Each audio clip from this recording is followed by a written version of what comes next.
Good morning, YouTube. So, this is my 2006 Jeep Commander. Anybody who hasn't been watching, I picked this up recently. It was kind of more as a fun thing. I used some extra money.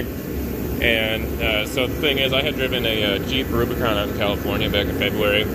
Took it off-road, and I just got hooked. So I wanted to get a Jeep. I've got 4 kids and a wife, so that meant we wanted more seats than your normal Jeep. We got a Commander, 3 rows of seats. Bada boom, bada bing. Almost a year later, here we are. Got the Commander. It's got a 3.5-inch lift in the front, 3-inch in the rear, and I've already changed the passenger side ball joint since lifting it. Well, the driver's side ball joint has been making a noise as well. So I got the part. I'm going to change it.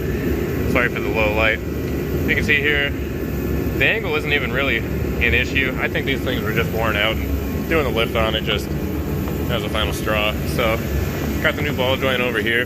It's not necessarily going to be a really detailed install video, but I'll run through it as I go. Here's the part here. Just a standard OE replacement, but it's new. That's what I need, so that's what we're gonna have to do. But here's what it's like with a 3.5-inch lift in the front and a 3 in the rear.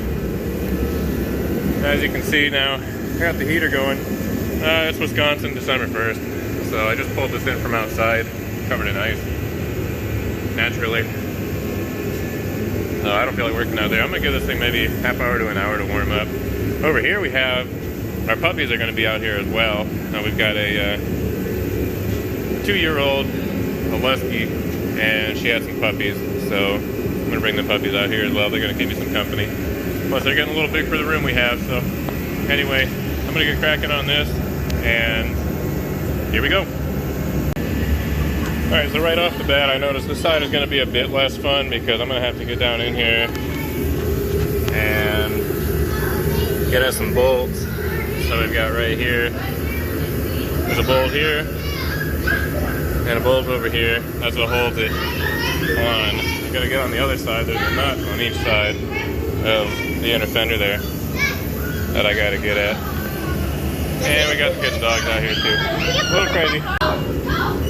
Alright, so this here is going to be an 18mm socket, so you can loosen up the ball joint. Alright, kids aren't in here anymore, puppies are. Anyway, you're going to have up top 3 10mm bolts you got to get off. I like using the ratchet wrench for the one down here in the left. Otherwise, you got that one, and then I'm going to lift it up. I pulled these off already. You have a third one they're going to have to reach at right back, right there, right in the center there. The 2 taller bolts, the strut tower bolts. Once you do that, you can lift this up. You can get at the strut tower. And now that you got it lifted up on these strut tower bolts, these gold ones here, those 4, you're going to want to use an 18mm deep socket. Go ahead and loosen them up. Alright, so I've gone a little bit ahead here. You're going to want to also take out the lower Flybus bolt. I think that's going to be a lot easier than trying to get at this one up here. See right here.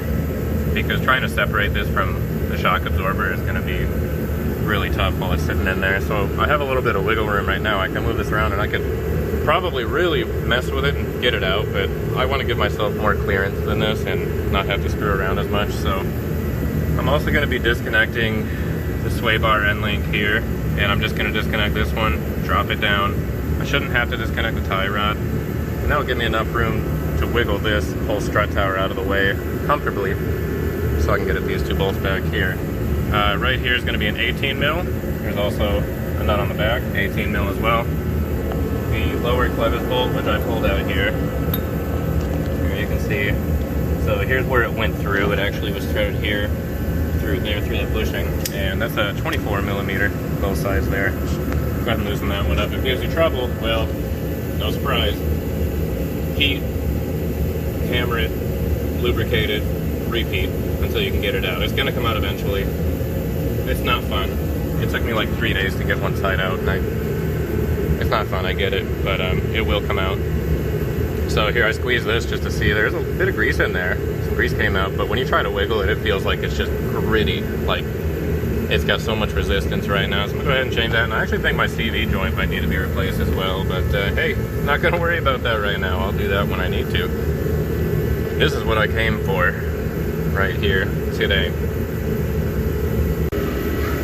Alright, so now I've got the sway bar bolt out. And I do like to keep a low pro jack underneath here. It's actually holding a bit of the rotor and caliper just to stop the arm from coming too far down. And then you have the CV joint pop out and you gotta wiggle that and try and get it in there again. It just takes more time. So as you can see here, I've got plenty of room. I can wiggle this far out of the way this way, get that bolt out, and then I can go far over here and get that one out. Alright, and one other thing I just need to mention here, you'll see down here, see that nut sticking out? Try and get my finger down there. It's that nut straight down there. That's the other side. Right there, that's an 18 mil, much like the strut tower bolts. That's the other side of your upper control arm in here. Okay, I've got the new one in now. I'm getting ready to put it all back together.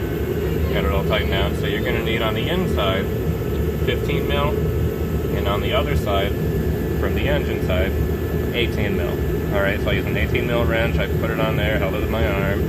I use a 15 mil. Now you can use whatever. I use a 15 mil ratchet wrench, and I just worked on it while holding on to the 18.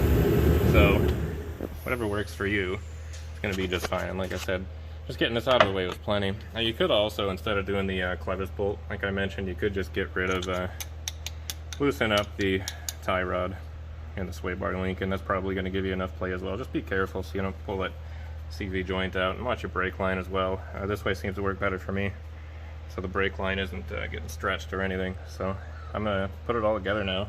That's all I have to do, and then I'm done. So I'm just going to put this all back up, and I'll be ready to drive. Thanks for watching. See you guys next time.